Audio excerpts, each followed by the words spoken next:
아빠입니다. 주말에 또 이제 급하게 영상을 안 찍을 수가 없죠. 오늘 새벽에 우려했던 일들이 발생을 했네요. 일단 홍콩 ETF 기대감 주고서 두 가지 상황 중에서 먼저 이 좋은 상황들을 끌어서 올릴 거였으면 최소한의 7만 3천 달러, 최소한의 7만 달러 선을 이제 CM이 종가 마감하기 전에 유지가 됐어야 됐는데 마감하기 전에 덤핑을 시켜 버렸습니다. 빨간색 시나리오로 갈 수 있을 확률이 높은데 이것 또한 좀 이제 불안해지는 그게 있네요. 시장을 완전히 끝낼까봐. 이 정도 선에서 끝나는 거면 빨간색 선이면 사이클이 연장이 되는 건데 이 사이클은 데드캣 반등이면서 홍콩 사이클이나 이런 뭐 다른 사이클들 추가적으로 가는 거 말고는 희망이 없을 것 같은데 조금은 고민이 됩니다. 그러니까 일단 아직까지는 빨간색으로는 보고 있는데 이 빨간색까지가 보고 있는 구간이 일단 6만 달러 선에서 끝나야 됩니다. 주말에 토요일에는 그렇게 크게 급등락을 하지는 않을 것 같고 또다시 CME장이 열리는 월요일날 새벽부터 최소한의 일요일날 저녁부터는 움직이지 않을까라고 조심스럽게 예상을 하고 있어요. 이 구간에 만약에 갭을 준다면 지금 구간에 갭을 준다면 다시 한번 말아 올릴 가능성이 크겠죠. 갭을 준다는 게 일요일날 이제 내일 하락을 추가적으로 하락한 뒤에 저녁쯤에 CME에서 갭을 만들어낸 뒤에 또다시 회복할 수 있는 그런 좀 이제 명분들을 만들어 줄 수가 있을 것 같은데 그거 치고는 좀 이제 타격이 꽤나 큰 것 같습니다. 지금 그 DCA 전략부터 해가지고 되게 말들이 많았죠. 되게 말들이 많았는데 그러니까 이런 것들 한 방이면 그냥 회복을 못 한다니까. 제가 세이코인으로 기준 잡아줬잖아요. 3월 달에 뒤늦게 보고서 들어온 사람들이 있는데 세력들이 자선 사업가도 아니고 이것들 회복해주는 거 아닌 이상 이거 판 다 끝내버린다고. 시즌 1은 끝났는데 그나마 남아있는 홍콩 메타들이 그나마 희망적인 건 뭐 비트코인이 6만 달러까지 붕괴되더라도 하락은 더 하겠죠. 근데 이제 다음 주도 이제 똑같은 그 미국 쪽의 현물 ETF랑 비슷한 메커니즘인데 이게 승인됐다고 해서 이거는 단기적인 재료들이 될 수가 있고 실질적으로 시장에 자금이 유입이 되는 건 4월 말부터라고들 얘기들을 합니다. 그러니까 거래가 시작이 된다는 게 뭐냐면 ETF를 매수를 하면 뭐 블랙록이나 이런 이제 미국계 기관들이 했던 방식과 그대로 자금들이 유입이 되면은 홍콩 ETF 이 승인됐던 기관들이 직접 시장에서 비트코인과 이더리움 같은 것들을 매수를 해서 보관을 하고 관리를 하겠죠. 수수료가 얼마까지 책정이 될지는 모르겠는데 미국과 좀 비슷한 상황인데 이게 좀 이제 좀 길게 보자면 5월 달부터 이게 시장에서 비트코인을 매수할 수 있는 게 5월 달부터거든요. 그러니까 좀 걱정인 게 여기서 역배턴이 또 하나 발생을 할 수가 있는 게 대놓고 너무 좋은 재료잖아요. 어차피 중국계 기관들이 그 명성이 또 이제 소문들이 경험들 해보셨죠. 그 무자비하게 좀 이제 펌핑도 무자비하게 펌핑을 해주고 덤핑도 무자비하게 해준다는 거. 어차피 매집을 해서 ETF 거래들을 할 거면 그 전에 덤핑 쇼를 만들어낼 수도 있지 않을까라고 생각을 합니다. 4월달 말이니까 실질적으로 비트코인을 매수하는 구간들이 ETF 자금들이 들어오는 게 승인이 되더라도 4월 말부터라고들 하니까 그러면 4월 말 전까지 최대한 바닥까지 떨어뜨릴 수도 있는 거 아니야? 라는 새로운 논리가 생길 수도 있습니다. 흔히들 역패턴이죠. 너무나도 대놓고 좋은 재료가 앞에 있는 건데 세력들 입장에서 생각을 해보면 어차피 올해 장은 미국에서 먼저 주도하진 않을 거예요. 중국에서 작년부터 수용적인 태도로 이렇게 분위기가 바뀌었잖아요. 예전과는 다르게. 중국이나 홍콩 쪽에서 주도를 할 건데 중국에서 중국 홍콩 주도하고 미국 쪽에서는 조용히 준비를 하겠죠. 그 사람들 미국 쪽에서 준비를 안 한다 그건 아니고 강세장을 외치는 건 어쨌든 중국이나 홍콩 쪽에서 먼저 갈 거란 말이죠. 디지털 위안화를 먼저 시범으로 먼저 상용화를 시킬 거니까 디지털 패권을 잡기 위해서 디지털 화폐에 대한 이제 패권을 잡기 위해서죠. 근데 이제 4월 말부터 거래들을 하니까 그 전까지 충분히 덤핑을 만들어낼 수도 있지 않을까라고 생각을 합니다. 지금의 시점에서 거기에 대한 좀 시그널이 뭐냐면 일단 원달러 환율 제가 말씀드렸죠. 환율이 최고치까지 가는 상황, 특히나 한국이 거기에 중심에 있다. 지금 이제 기축통화가 아니다 보니까 지금까지 미국에서 금리를 올렸던 것들을 따라서 안 올리고 동결한 적이 있어요. 근데 그게 제 개인적인 생각인데 총선 전까지는 그게 버틸만 했거든요. 근데 여기서 이제 미국에서 동결을 계속 유지를 하거나 금리를 만약에 이스라엘 전쟁 터져가지고 또다시 유가 올라가고 인플레이션 올라가서 지금 충분히 금리 인하 안 한다 급할 거 없다라고 얘기도 했을 뿐더러 금리 인상까지도 미국계 기관들에서는 예상을 하고 있어요. 금리 인상도 할 수도 있다. 오히려 더 인플레이션이 안 잡히면 극단적으로. 그러면 미국만 살아나는 겁니다. 미국만. 미국 달러만 엄청 비싸지는 거고 다른 나라들은 죽어나는 건데 그 중에서 그 중심에 있는 게 한국이니까 그게 문제인 겁니다. 외국 쪽에서 넷플릭스 미디어나 그 컨텐츠 같은 것들 만든 것들 보시면 막 이상한 어젠다 같은 것들이 많이 심어져 있는 게 한국 그 컨텐츠밖에 없어요. 그 나라 좀 전환해가지고 뭐 프랑스가 됐던 일본이 됐던 이런 것들 전환해서 거기에서 만들어진 컨텐츠를 한번 봐보세요. 그냥 그 작품 그대로인데 한국은 유독 그런 게 많다니까요 지금. 그러니까 한국이 지금 주인공이 될 수가 있는 거예요 올해. 원달러 환율 1,300원인데 이거 2,000원까지도 갈 수도 있지 않을까. 지금 당장은 아니겠지만.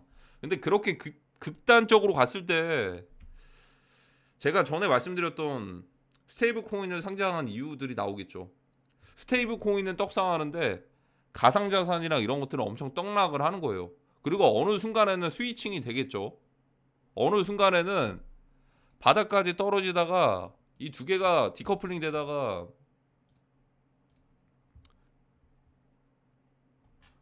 그러니까 가정입니다. 예를 들어서 원달러 환율이 엄청 올라가면 이게 가상자산이랑 이게 디커플링 되는 역사적인 그런 날이 될 수가 있어요. 거기에 대한 이유를 어떤 거를 말씀드렸냐면 달러 가치가 좀 상승하면서 금리까지 높아지는 상황에서 유지가 된다면 어쨌든 그런 시그널들이 나타났을 때 세력들은 발빠르게 좀 이제 현금화를 할 텐데 달러 가지고 금리까지 받으면서 엄청나게 좋은 상황이니까 그 현금화의 속도가 거의 탈출 런 할 정도로 그냥 누가 먼저 현금화하나 그런 순서가 될 거기 때문에 큰 세력들이 현금화하면 밑에 있는 작은 세력들부터 고래들부터 다 같이 연쇄적으로 스노우볼을 만들어낼 수가 있다라는 겁니다. 그게 걱정이 되네요. 그러니까 전에 봤던 여기에서 끝날지는 이게 좀 하락하는 속도가 알트코인 작살나는 것들을 보니까 이렇게가 아니고 그냥 그대로 덤핑할 수도 있을 것 같은데.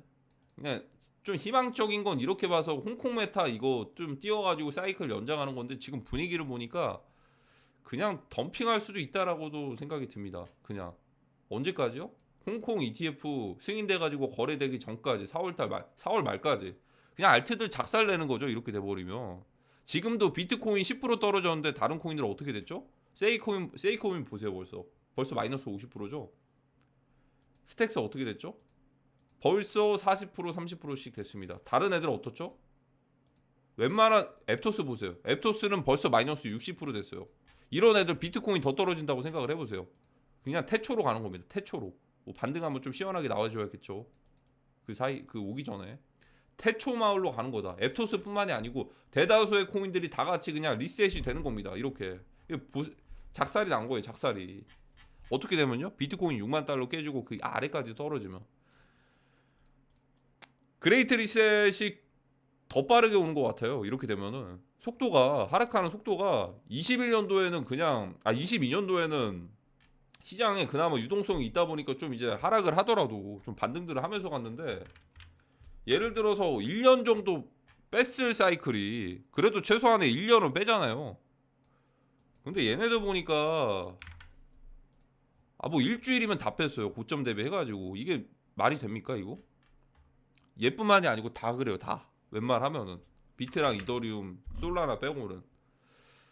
근데 여기서 더 중요한 게 가격을 지키고 있는 애들이 얘네들이 빠지면 또 이제 다른 알트들도 더 빠지는 게 문제인 거죠. 이게 지켜주는 게 좋은 게 아니거든요.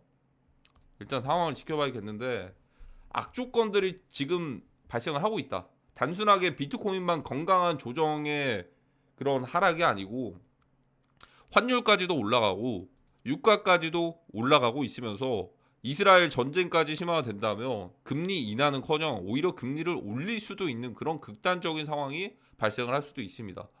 근데 그렇게 보시면 되죠. 금리 인하를 바라봤기 때문에 선반영됐던 사이클인데 오히려 금리 인하도 안 하고 금리를 그냥 동결이나 인상까지 해버리면 시장에서 오히려 더 이제 역효과가 나겠죠.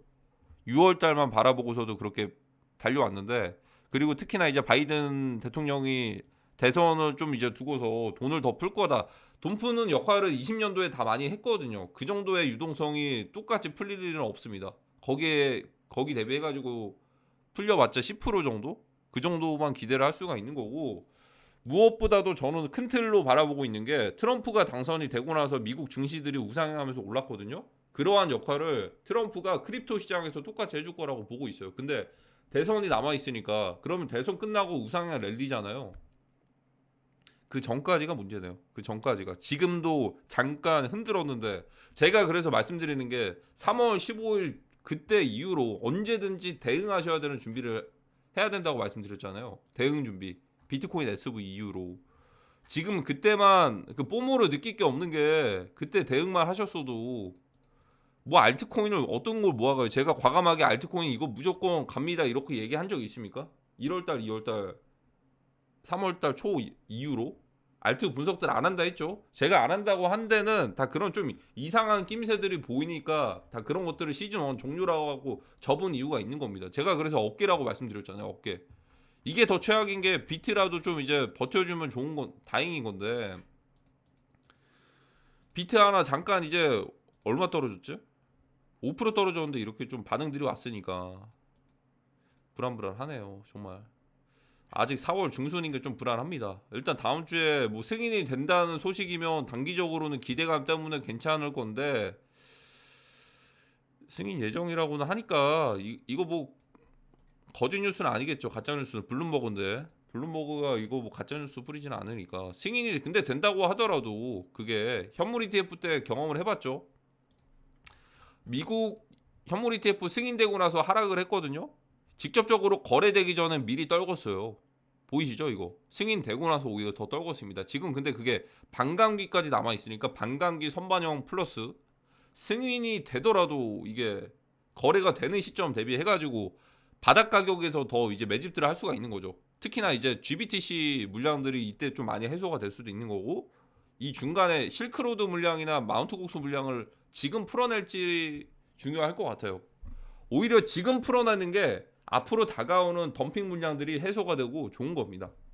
근데 지금 쓸지 말지는 세력들 마음이라서 그걸 좀 따라가 봐야겠죠. 저희는 좀 기다리면서. 자, 그러면 단기적으로 대응을 어떻게 해야 되냐면 그냥 언제든지 빠질 준비해야 돼요. 지금도 마찬가지로 대드캡 반등이라고 한다면, 근데 나올 만도 하거든요. 근데 제가 그 어제 그거 찍어드렸죠. 그 뭐냐 부처님 오신 날, 그날의 기억 제가 올려드렸잖아요. 아, 이쯤 됐으면 많이 빠졌겠지, 이쯤 됐으면 많이 빠졌겠지 해가지고 들어갔던 물량들까지도 그것도 다 털어냈거든요. 세이코인을 기준으로 하시면 됩니다. 세이가 1200원 회복 못하면은 유사 부처님 오신 날 빔이 똑같이 온다. 이때부터는 반등을 좀 시원하게 기대를 할 수도 있겠네요. 어떻게 보면은. 근데 현물이랑 선물 갭 차이가 또 많이 나겠죠. 지금 당연히 떨어지고 이런 것들에 대한 가장 큰 원인이, 변동이 엄청 컸던 원인이 선물 청산이니까 1조 원어치가 청산이 됐습니다. 웬만한 트레이더들 다 청산이 됐어요. 롱 잡았으면 모든 알트들 다 청산이 됐습니다. 대다수의 모든 알트들이 이 정도 규모면은 거의 역대급의 두 번째죠. 3월 5일 이후에. 그러니까 보통은 이 정도 털어냈으면은 좀 그래도 좀 반등은 좀 주기는 할 텐데 좀 봐야 될 것 같습니다. 일단은 그렇다고 이제 반등을 국내장에서 반등을 기대하지 마세요.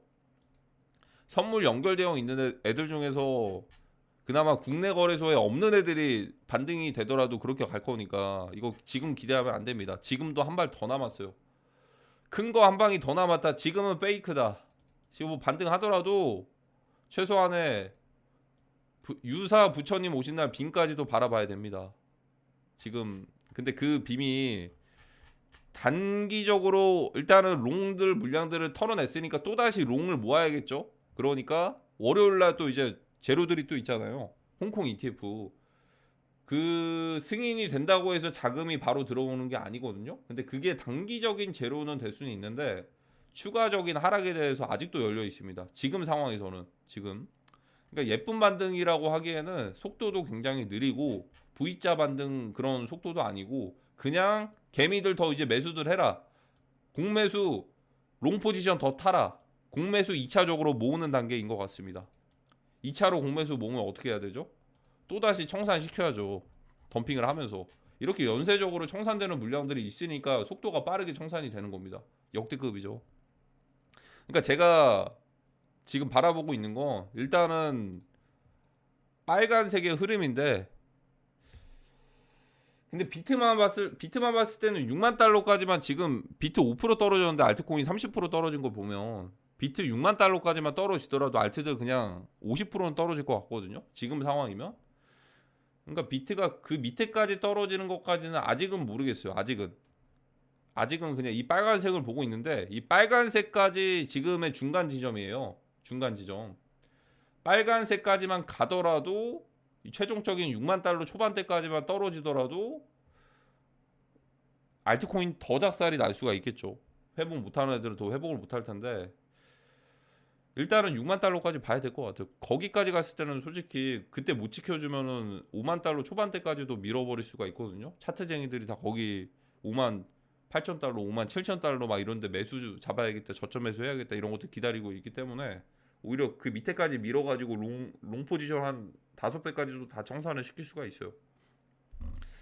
그러니까 그 월요일 날 일단 재료들이 나올 텐데 그 재료들에 대해서 기대는 하시되 그게 꼭 당장에 자금이 유입되는 재료가 아닙니다. 홍콩 ETF 승인이 최소 2주는 걸리고요. 2주, 3주가 걸리고 지난 이제 비트코인 현물 ETF 승인되고서 거래되기 전까지 떨어뜨렸던 것처럼 똑같은 상황을 또다시 연출할 수도 있어요. 충분히.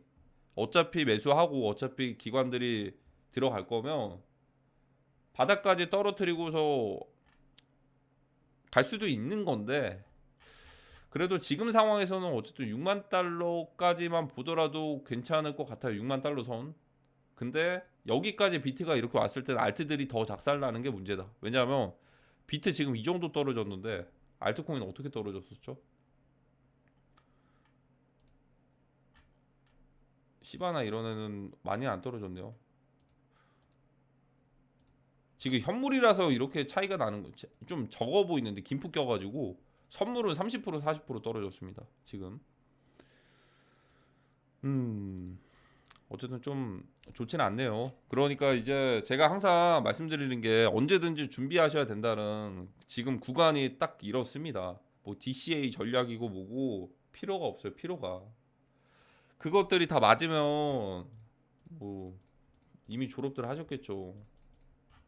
비아냥되는 게 아니고 그게 사이클에 따라서 그게 해야 되는 전략들이 다르다는 겁니다. 그게 DCA 전략이 그게 그것도 이해가 안 돼. 뭐 DC 뭐 물량들을 계속 모아가지고 올라갈 때까지 그것도 사이클이 언제 올지도 모르는 건데 그거 가지고 저는 그러니까 무릎에서 타는 스타일이에요. 무릎에서 그게 시작되기 전까지 그거 계속 모아가는 타입이 아니고 그게 시작되기 전이면 그 무릎에서 타가지고 그런 것도 편승하는 편입니다. 어찌됐든 일단은 좀 정말 좀 애매한 상황인 게 비트는 그래도 좀 견고하게 좀 지켜주는 듯한 움직임이 나오면서 롱 청산을 엄청나게 만들어냈다. 보통의 이 정도 청산을 만들어냈으면은 반등들을 주기는 하거든요. 근데 아직까지는 당장은 반등 시그널을 줄 만한 알트코인들이 나오고 있지는 않아요. 근데 예를 들어서 알트코인들이 반등이 이렇게 덤핑 쇼가 나타났는데도 100% 이상, 150% 이상을 상승을 한다면 그나마 15일 다음 주 현물 ETF 승인 소식들을 블룸버그가 이제 발표를 한다고 했잖아요. 승인될 거다. 저 정도면 거의 완전 가짜 뉴스거든요. 안 되면은.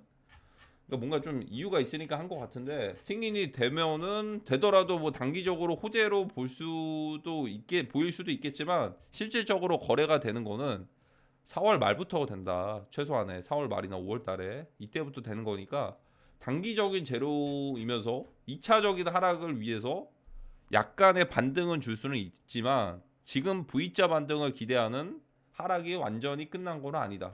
알트코인들의 하락은 이미 마켓메이커라고 하는 흔히들 이제 세력들이 손을 놔버린 코인들은 회복할 기미가 안 보입니다. 회복하려고 하는 의지도 안 보입니다. 이렇게 가격들이 유지가 되는 건 그냥 개미들이 이 평단가 떨어졌으니까 아직까지는 현금 여력들이 좀 있거든요. 추가 매수하는 거예요. 이것 또한 페이크다. 추가 매수 하게끔 해가지고 2차 엄청 더 큰 거 온다. 제가 부처님 오신다 말씀드렸잖아요.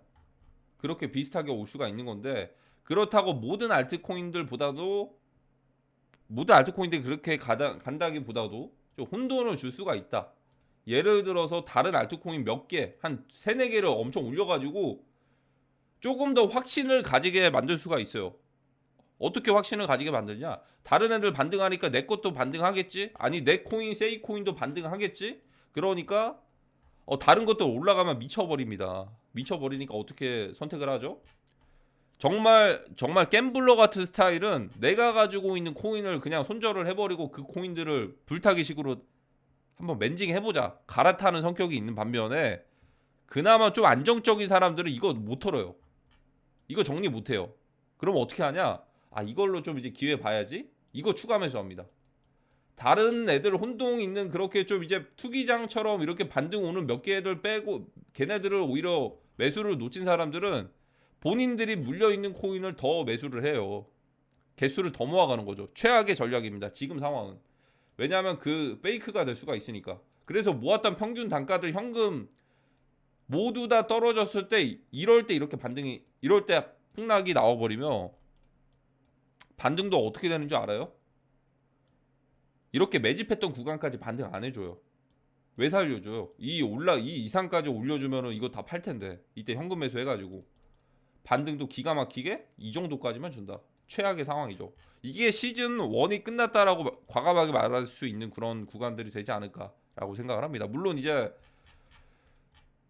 롱청산 물량들이 많이 나오는 애들은 그 이상까지도 갈 수가 있겠죠. 롱청산 물량이 많이 나오는 애들은 이런 식의 움직임도 나올 수도 있어요. 몇 개는. 근데 모든 코인들이 다 그러지는 않을 거라고 생각을 합니다. 지금 그러니까 난이도가 최악이겠죠. 그래도 좀 다행인 건 제가 시즌 1 끝났다 하고 업계라고 말씀드렸던 최소한의 뽀모를 느낄 필요가 있나요? 뭐 중간중간 반등 오더라도 뽀모를 느낄 필요가 있나? 손실 보는 게 나으십니까? 아니면 혹여나 올랐을 장에 대해서 뽀모 느끼시는 게 나으십니까? 지금 상황이 그렇잖아요. 결과론적이긴 한데 결국에 하락 피했고 뽀모 느낄 필요도 없이 오히려 손실 보면서 물려 있어가지고 계속 그냥 기다리는 그런 최악의 상황도 다 피했으니까 그나마. 근데 몇몇 애들이 또 혼동을 주면 또다시 희망 고문을 할 거예요. 몇몇 애들이라는 건 몇 개 알트코인 몇 개 또 올리면 기존에 이런 것들로 희망 고문을 하는 거죠. 내 것도 가겠지? 아 저거 타야 되나? 아니다. 내 거 더 모아야겠다. 현금을 였다가 몇일 동안 계속 때려 박는 거죠. 때려 박으면 어떻게 되죠? 2차적인 더 큰 음봉 하나 만들어줄 희생양이 됩니다. 제로가 됩니다. 이건 근데 현물로는 뭐 상관이 없을 수 있겠는데 대다수 분들이 선물을 많이 하시니까 그러니까 난이도가 어려울 수밖에 없는 것 같습니다. 시즌 1이 끝났네요. 시즌 1이 윤곽이 좀 그려집니다. 아직까지 덱스 불장에 대해서 시그널들은 안 나왔는데 제가 보고 있는 그림대로 가고 있어요. CX장이 죽어야지만 덱스장이 올 것이다. 뭐 CX장이 뭐 먹을 게 더 많다고 그 댓글 알바식으로 20개 달렸다고 말씀드렸잖아요. 그거 제가 차단한 게 아니고 자동으로 유튜브에서 검열된 거예요. 똑같은 내용을 같은 IP로 반복적으로 올리니까 그거 완전 세력 뿌락치가 아닌가. 세력 뿌락치가 아니고 어쨌든 계속 매수하게끔 하려고 다른 유튜버에도 그런 내용들이 있나 한번 좀 봐보세요 한번. 어떻게 본인 계정 유튜브를 20개 이상을 만들어 가지고 똑같은 댓글을 다는 그런 노력을 하는 데는 뭔가 이유가 있지 않을까라고 생각을 합니다. 일방적으로 그냥 한 개만 써도 될 텐데. 그리고 본인이 그걸 올리고서 그 댓글을 올리고서 추천 수를 한 20개, 30개를 누르더라고요, 본인이. 본인도 눌러요, 본인이. 그 뒤에 뭔가 있었다면 정말 무서운 세상이죠. 그러니까 그냥 내가 모르는 사람이고 그런 사람들이 하는 얘기들이나 선동들 다 피하시면 돼요. 그냥 도움될 거 하나도 없다. 제가 말씀드렸던 그 아무런 내 주변에 있어가지고 이 사람이 정말 나에게 엄청난 큰 영향력을 주는 사람인가를 판단을 해보시면 돼요. 그렇게 그냥 아무런 익명으로 댓글 하나 달아 두고서 어떠한 근거도 논리도 없이 그런 사람들이 말이 더 논리적으로 맞는 건지, 그거 아니었으면 유튜브 만들어 가지고 그렇게 하면 되죠. 본인 스타일대로. 어쨌든 하락을 피했다. 하락을 피했는데 아직도 위험하다. 그래도 홍콩 메타는 오긴 할 겁니다. 홍콩 메타가 어제가 분기점이었어요. 어제 금요일 새벽까지가 분기점이었던 게, 어제 미리 선반영으로 먼저 갈 거였으면 비트코인을 올렸어야 돼요. 74,000달러까지. 근데 그게 아니고 68,000달러를 깨버려서 새벽에 죽여버렸죠. 그러니까 홍콩 메타는 오는데 좀 이제 롱들 청산들 시키고도 가려고 하나 봅니다. 롱 청산들 시키고. 근데 그나마 좀 이제 반등하는 재료들이, 희망적인 재료들이 뭐 몇몇 알트코인들이 나온다고 해서 그게 지금 이제 반등 구간이겠거나 싶어서 대응하시기에는 아직도 좀 위험해요. 아직도. 최소 이런 애들이 다 죽을 때까지 마이너스 70%가 70%까지 떨어질 거니까. 한 달 뒤에 봐보세요. 한번 어떻게 되나. 지금 일단 50% 왔으니까. 그러니까 거기에 대해서 DCA 전략을 계속해서 주입하고 싶으시면 본인 유튜브 채널 만드셔가지고 본인 유튜브에다 그렇게 얘기들 하세요. 지금 반등할 겁니다. 지금 알트장 안 끝났습니다. 지금 시즌 1 안 끝났습니다. 지금 왜 도망가십니까? 지금 더 구매하셔야죠. 대출 끌어서 당겨서 오세요. 지금 반등할 거예요. 그렇게 하세요. 그렇게. 근데 그런 댓글에는 참 기가 막혀. 그냥 유튜브 하다 보니까 그런 거에는 오히려 좀 반감들이 없더라고. 그런 거는. 그러니까 이게 왜 그런지 알아요? 왜 그러냐면 일반적으로 현물하는 사람이 많으니까, 현물 매수하면 어떻게 해야 되죠? 무조건 비싸게 팔려고도 살 거 아니에요. 가격 올라가기만을 기다린단 말이죠. 선물을 안 하면. 그러다 보니까 올라가는 생각밖에 못 하는 거예요. 현물만 하면은. 물론 지금까지는 현물만 했어야 됐거든요. 근데 앞으로 제도권화 되면서 공매도나 이런 것들 포지션들을 기관들이 더 이제 크게들 가져갈 텐데, 선물에 대해서 최소한의 그런 기본적인 것들은 알고는 계셔야 될 거예요. 그게 어떻게 보면 무기가 될 수도 있으니까, 하락장 때는. 그러니까 일반적으로 현물만 하다 보니까 상승하는 것밖에 생각이 안 나는 거죠. 왜 상승하는 것밖에 생각이 안 날까요? 현물을 매수를 했으니까 난 비싸게 팔아야 되니까 올라간다는 생각밖에 생각을 못 하는 거예요. 그게 과연 맞는 건가? 불장 때는 맞을 수도 있겠죠. 오랫동안 좀 이제 끌고 갈 때는. 어찌됐든 오늘 주말 영상 좀 길게 좀 가져가는 것 같은데, 세 가지 요약으로 말씀드릴게요. 첫 번째로 반등이 오더라도 아직도 위험하다. 첫 번째. 두 번째는 알트코인이 만약에 시그널을 준다고 해도 막 50%, 100%씩 올라가는 그런 애들이 있어도 그거는 기존에 더 떨어지기 전에 코인들의 희망 고문이 되는 그러한 이제 꼬시기가 될 수도 있다. 이런 애들 희망 고문하게끔 하려는 꼬시기가 될 수도 있다. 그리고 다음 주 현물 ETF가 승인된다고 해서 그게 당장에 자금들이 유입되는 게 아니다. 4월달 말부터 5월달 초부터 최소한 그때부터 들어오니까 그 되기 전까지 떨어뜨릴 수도 있다라는 겁니다. 이 세 가지. 일단 차이나머니가 펌핑도 완전 화끈한데 덤핑도 화끈하게 하거든요. 무자비하게 하는 경향들이 있는데, 지금까지는 비트코인에서 차이나머니의 덤핑들을 본 적이 없어요. 미국 쪽에서 확실하게 좀 이제 주도를 많이 하고 있으니까 그런 것 같긴 한데, 좀 예쁘게 그려보면은 어쨌든 비트코인은 제도권화가 거의 됐으니까 비트만 떨어지더라도 10%만 떨어져도 알트코인 작살날 수가 있다. 지금 이거 5% 떨어졌는데 이 정도거든요. 그러니까 비트는 견고하게 지켜줄 수도 있어요. 어떻게 보면 이렇게 흘러가다가 뭐 주말 끝나고 나서 뭐 어떤 재료 또 나타나가지고 한 6만 달러 초반대까지 떨어지더라도 비트는 살아나는데 과연 알트코인들이 살아날까? 그게 문제입니다. 그게 비트는 살아나는데 알트가 과연 살아날 것인가? 알트가 작살 나겠죠. 반등하겠죠. 근데 반등하는데 폭락하고 반등 이렇게 하면 어떻게 돼요? 이런 상황 나오면 어떻게 될 거예요? 저점 매수했던 것들 회복도 못하고 그냥 가만히 있어야겠죠. 대응도 못하고. 이게 그러니까 이게 인간 심리의 꼭대기에 있어요. 저희의 꼭대기에 있단 말이죠.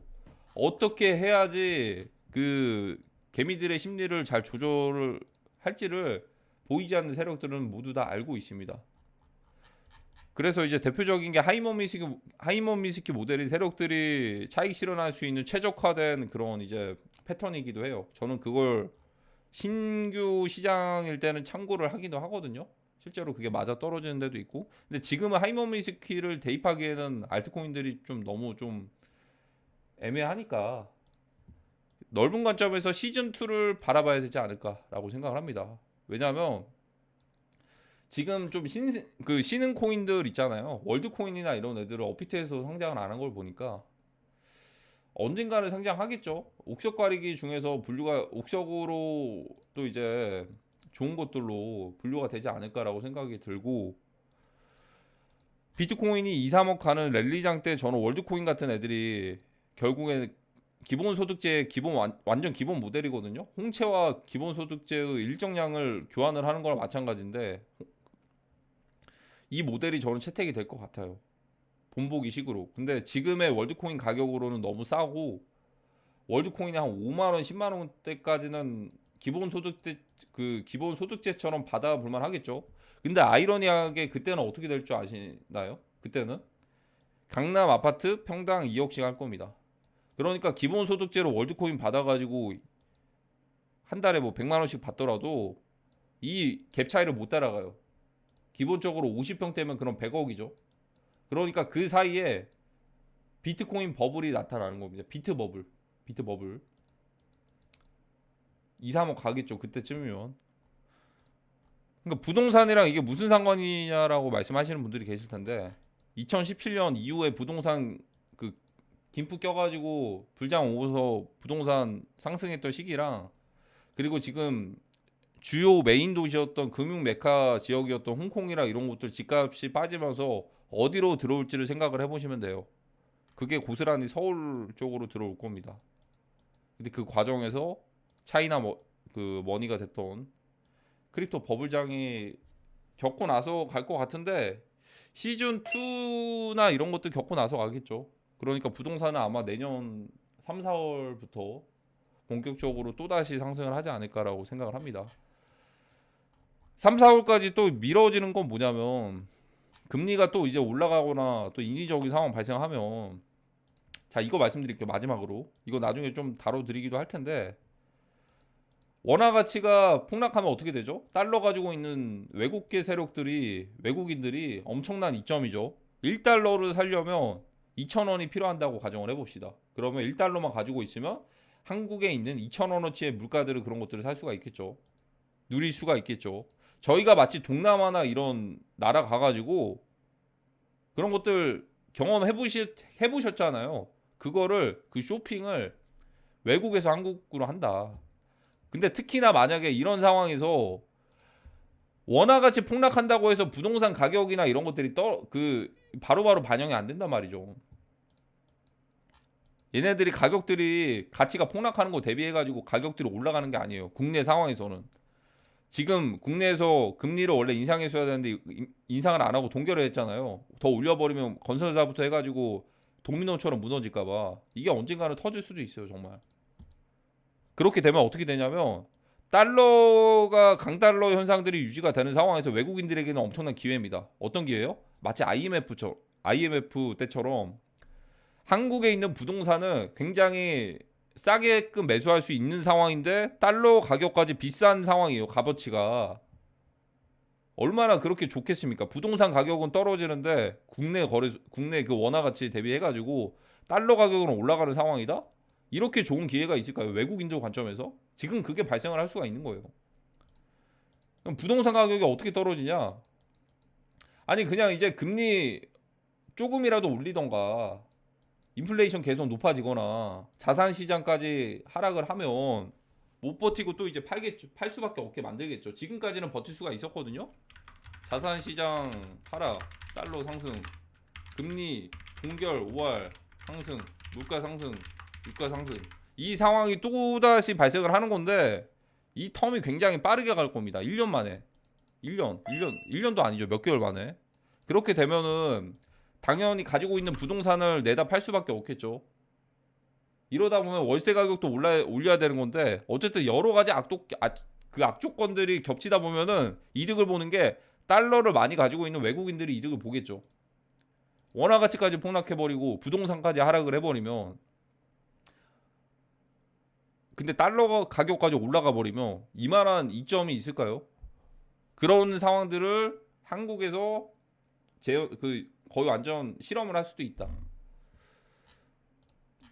물론 여기에 대한 근거나 논리를 만들어낼 수는 없습니다. 저희가 모르는 세계가 있을 수가 있기 때문에 굳이 깊이 막 이렇게 할 필요도 없어요. 그냥 시장을 따라가면 되겠죠. 그러니까 일반적으로 비트코인이 뭐 안 좋은 재료 기사가 떠가지고 떨어졌다라고 그거 그대로 그 워딩 그대로를 읽어가지고 그걸 그대로 받아들이시는 분들이 많거든요. 그냥 돈 많은 사람들이 던지니까 떨어지는 겁니다. 쉽게 생각하시면 돼요. 세력들이 던지니까 떨어진다. 그런 식으로. 자, 어쨌든 오늘 좀 긴 영상을 찍은 것 같습니다.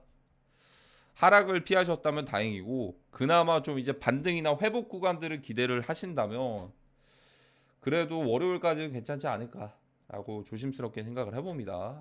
아직도 CM이 갭을 못 채웠는데 일단 좀 지켜봐야 될 것 같습니다. 계속해서 지켜봐야 될 것 같아요. 근데 가는 애들만 반등들을 한다면 이런 애들은 희망 고문이 될 수 있다는 거. 또 마지막으로 에딩의 세이죠. 정말 많이 떨어지고 있네요. 어찌됐든 이번 영상은 여기까지 하도록 하겠습니다. 그러면 다음 영상 때 다시 오도록 하겠습니다. 즐거운 주말 보내시길 바랍니다.